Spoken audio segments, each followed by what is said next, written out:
warahmatullahi wabarakatuh. Dear humanity, today we are looking at healthy issues for young men and women. And in the discussion we are going to look at, or the question is, whose responsibility is it to make sure that you are healthy, you are in good health? My simple answer to that question, to young men and women, is that you are responsible as an individual. You are responsible more than, if we had to put it at a percentage of the responsibility you have, you as an individual, as a young man, as a young girl out there, you are responsible for your health. The percentage for a girl who would say, we put it 100,000, 99% to ensure, as a young girl, to ensure that you are healthy, you are healthy, and you are healthy, and you are healthy. The percentage to boys, also we put it in the range of something like 700 to 800,000, 99%. Because for a girl, we put it at 100,000, 99%. Why? Girls are responsible for carrying the womb and looking after the babies and so many. They are responsible for quite a chunk of making that their health, their well-being is in good health, as well as the children that they carry. And for boys too. And that responsibility of girls, the percentage moves goes higher as long as the girl keeps producing children. But this, whatever responsibility of ensuring that you are healthy, you are in very good health, starts at the responsibility has to be installed, has to be put in the girl child at a very young age. First of all, you have to input these responsibilities to make sure that these girls are not exposed to cultures that are which are cultures, or society, to cultures which allow a girl to expose her beauty and dignity to temptations of what we call recklessness. You have to be responsible. You are responsible as a girl from the age as little as 8 years old to understand that you are responsible. Because I'm saying this from a Muslim perspective, in an Islamic perspective, a spiritual guidance, but an Islamic guidance. In Islam, it is required of every one of you individual to ensure that you adhere to the holy divine laws that governs human beings, to the holy divine laws that governs human bodies. With that, the reason why we are talking about young men and women is because of the dangers that are lacking in the open world. The dangers which are lacking in the open world. In countries where Islam is not a part of, is not considered as the first religion, in countries in the sub-Saharan Africa, countries like Kenya, Uganda, Rwanda, Burundi, Tanzania, Zambia, Malawi, Zimbabwe, all the way to South Africa. These are countries which have a belief that Islam is not a part of their religion, not a part of their life. So with that, the cases of HIV in sub-Saharan Africa is the highest in the world. The reason why I'm saying these things is that because countries which have a notion that their first religion is not Islam, they are more exposed to dangers of deadly diseases. In one of those deadly diseases is HIV/AIDS. HIV/AIDS is one of the deadliest threat to humanity, to young men and women in what we call the open world of today. In the open world of today. In countries, as I said, in countries like south of the sub-Saharan Africa, those countries are countries which say Islam is not a part of their way of life. Whereas in countries like in West Africa, there's some countries like Nigeria, there's some cases of whatever in those countries, because their part of it is Christianity, part of it is whatever, and whatever. But in countries which are vehemently say that they are not Muslims, these are countries which have been decimated and destroyed by the deadly disease of AIDS. And with AIDS, because these are countries which say, with their population, say, we are not Muslims. Even the effects of diseases which arises from alcohol, they are also very common in these countries. Diseases like hepatitis.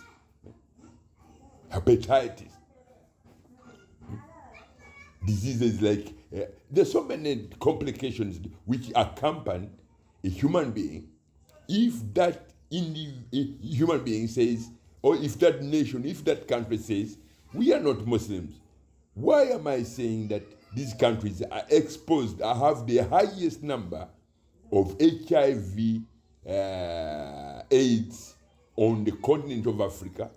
Because these are countries which are their first, their belief, their way of life is that of which was adapted from Europe, the Christian belief or the bloodshed belief of the Christians.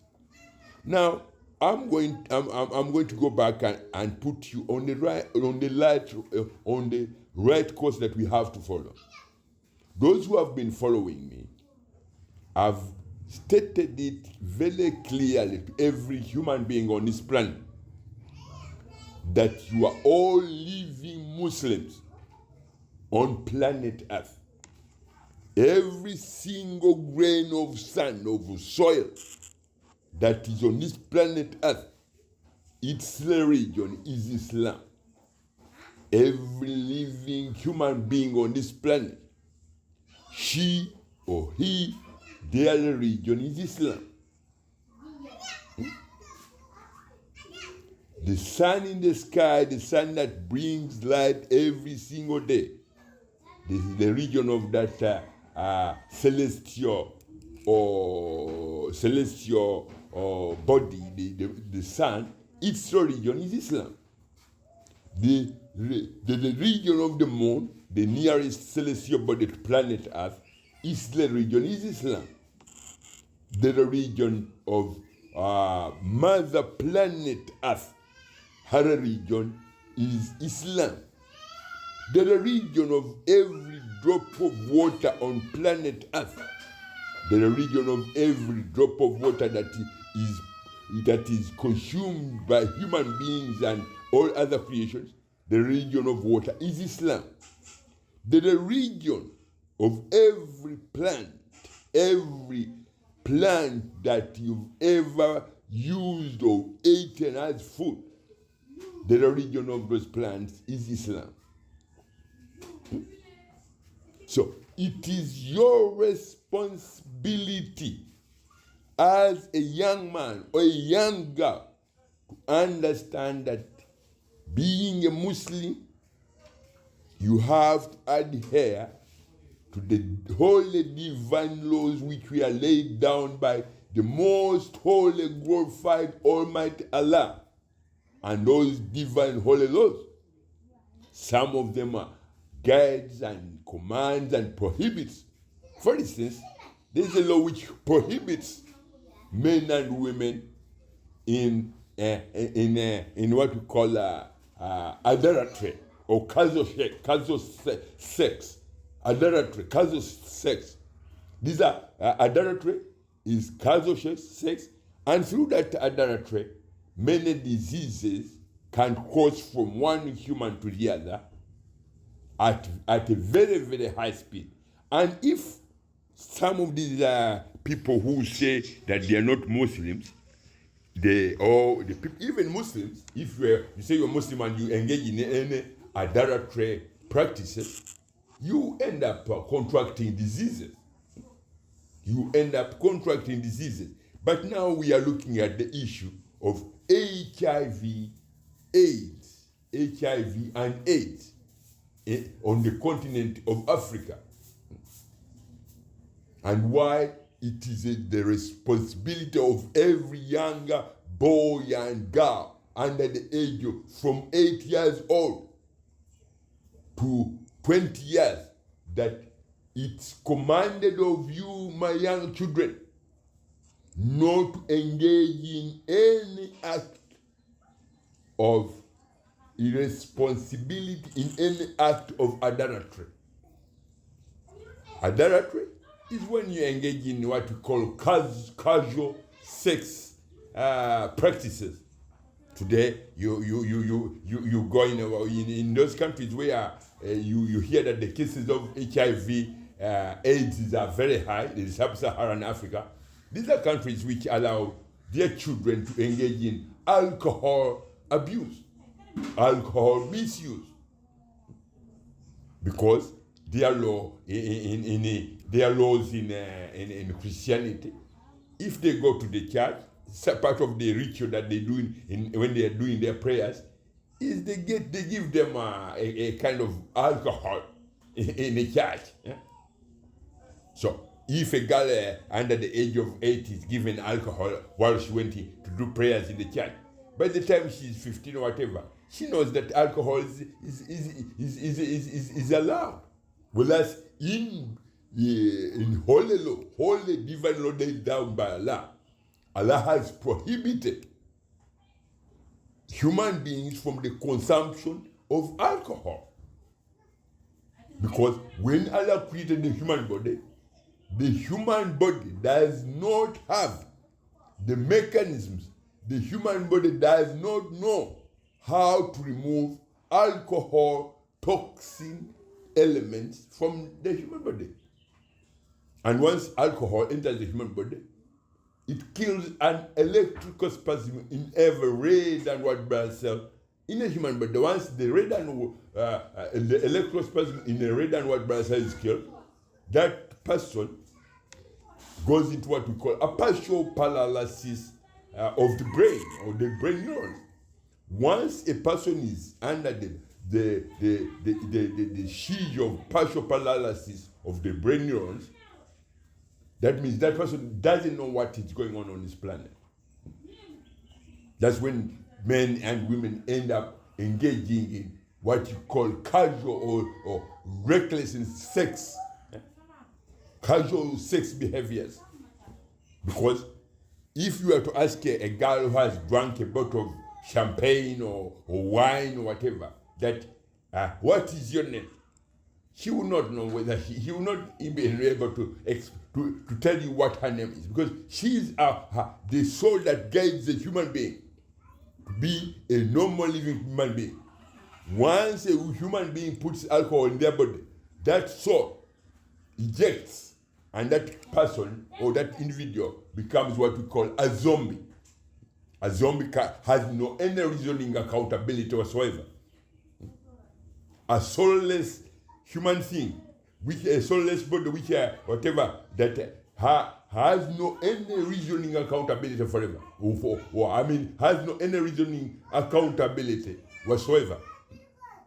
If a human being consumes alcohol, and that alcohol kills every red and white blood electrospasm in that human body, once the body goes into what we call a partial paralysis, every organ, every tissue, every organ of that individual is under what we call is put out of action.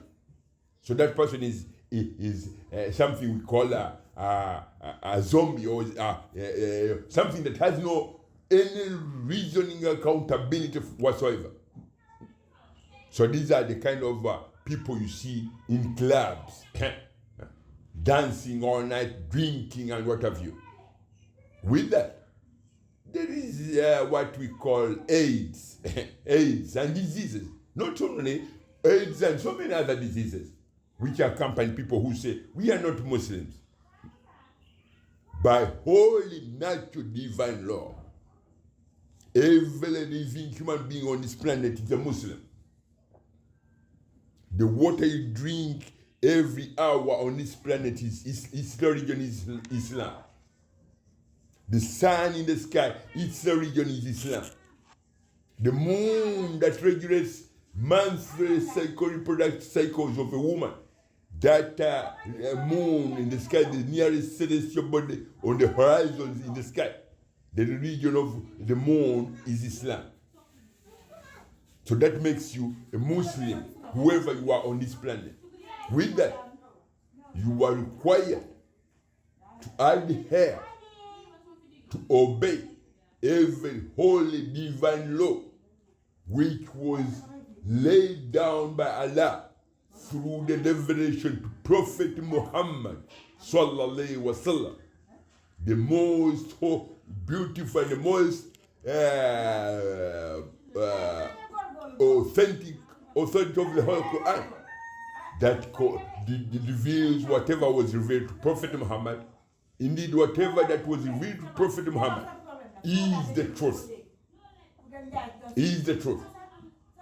Whatever message, whatever law, whatever ayah in the Holy Quran is either a prescription, a divine holy prescription, or a divine holy directive, or a direct divine law.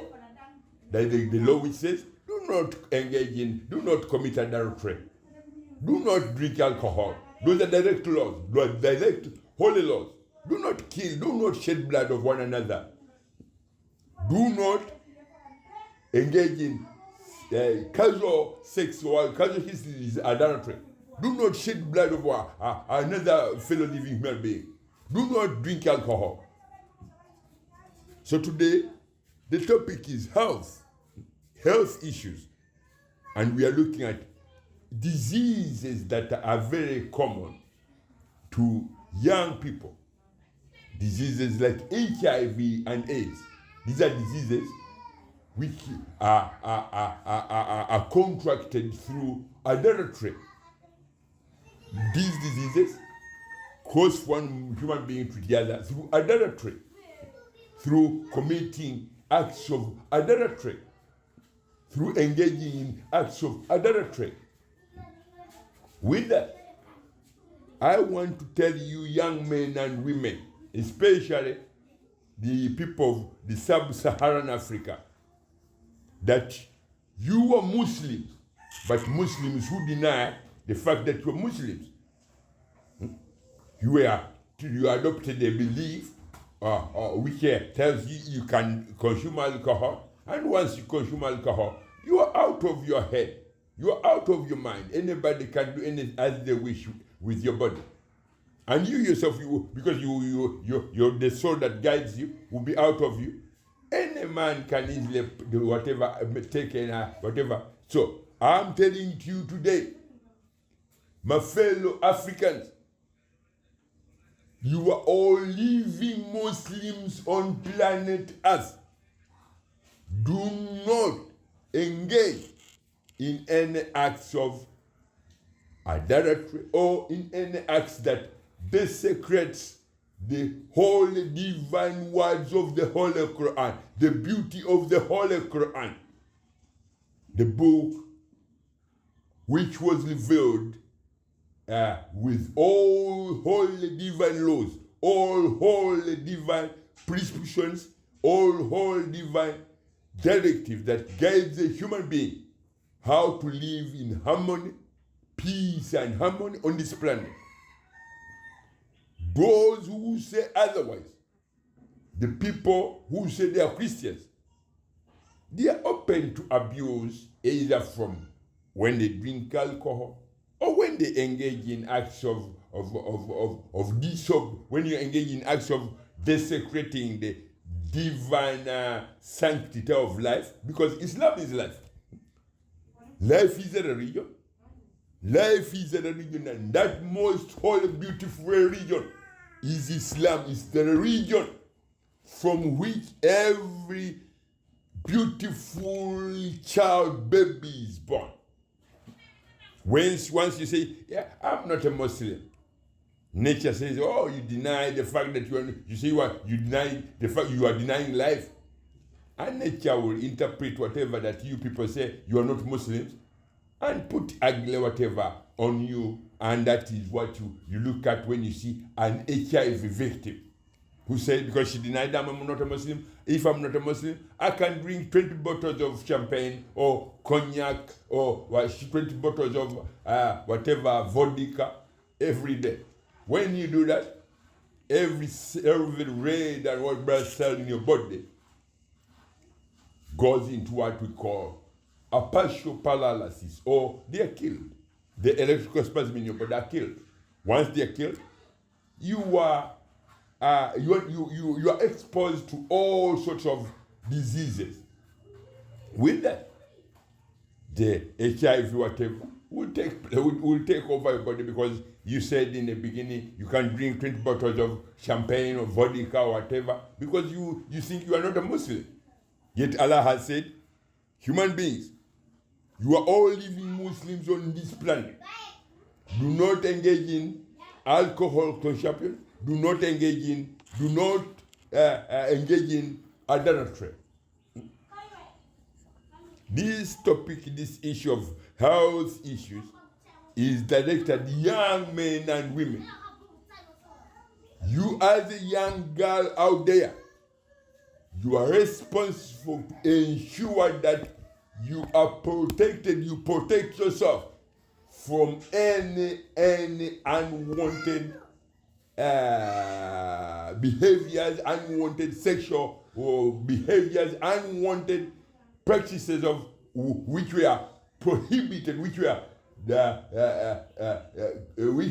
prohibited by holy divine law of the Holy Quran. If someone tells you can consume alcohol, tell them no. No. Because if you go to the church and they give you alcohol, that alcohol that they serve you in the church, it's not a simple whatever that, because one of the rituals when you enter the church to do your prayers, they have to give you alcohol, I know that for sure. But that is not alcohol, the normal alcohol that you buy in the shop. That thing that they give you in the eye, it enters your body, it has an effect. If you start getting it from the 8 years onwards, by the time you're 15 years old, you'll be hooked on alcohol. You will need alcohol every other hour in order to kind of to make your body what it demands. And once you are under the influence of alcohol, anything can happen. Diseases can travel from one human to the other at a speed. Mankind in modern times, they say they invented a rocket as the fastest whatever that was invented by human beings. But the speed that alcohol fuels disease crossing from one human to the other exceeds and beats and all records that alcohol fueling the disease from whatever John to Peter and so on and so on. That speed, I think there is no whatever that can measure it. So Allah has said, do not consume alcohol. I've prohibited human beings from the consumption of alcohol. I've prohibited human beings from adultery. And I've prohibited human beings from adding other whatever deities and whatever conjectured beliefs on my holy, beautiful religion, the religion of life, the religion, the most holy, beautiful religion, the religion of Islam. I've prohibited men and women from adding whatever on my beautiful, holy religion, the religion of life, the religion, the most holy, beautiful religion, and that most holy, beautiful religion is Islam. So do not say I'm a Christian, because Allah never created anything like that. If you were to do proper research, proper research, and find out how did this cross thing, the so-called thing they said they crucified the Son of God on, if you have to research about it, you'll find out that it is a conjectured way of life which psychologically it can mutilate a human mind, and physically, when we say physical mutilation, that involves either milking your blood or making your blood sick. Because alcohol makes your blood sick straight away. If you consume alcohol, as I showed you, the first thing that the alcohol toxin element, toxic gun, does is that it goes straight and kills the electrical spasm in every red and white blood cell in your body. And red and white blood cells in your human body are responsible for any muscle tissue, any beauty that you look when you look in the mirror. In the mirror and you see that you're beautiful. Red and white blood cells are responsible for building those muscles on your body. And the region of a red and white blood cell in the human body is Islam. So my people, my brothers and sisters of the African whatever, this message is to you. You are all living Muslims on planet Earth. The food you eat or you've ever eaten, its origin is Islam. The water that you drink every other hour, its origin is Islam. The beauty that you see on your mother's face, that smile that when she smiles at you, when you're looking at her, that beautiful smile on your mother's face is Islam. So my people, you are all living Muslims on this planet, and it's your responsibility as a living human young man, a living young girl, to ensure that life goes on, life continues, so long as you obey and adhere to the holy divine laws of Islam. Holy divine laws of Islam are all recorded and well interpreted in the Holy Quran. Assalamu alaikum warahmatullahi wabarakatuh.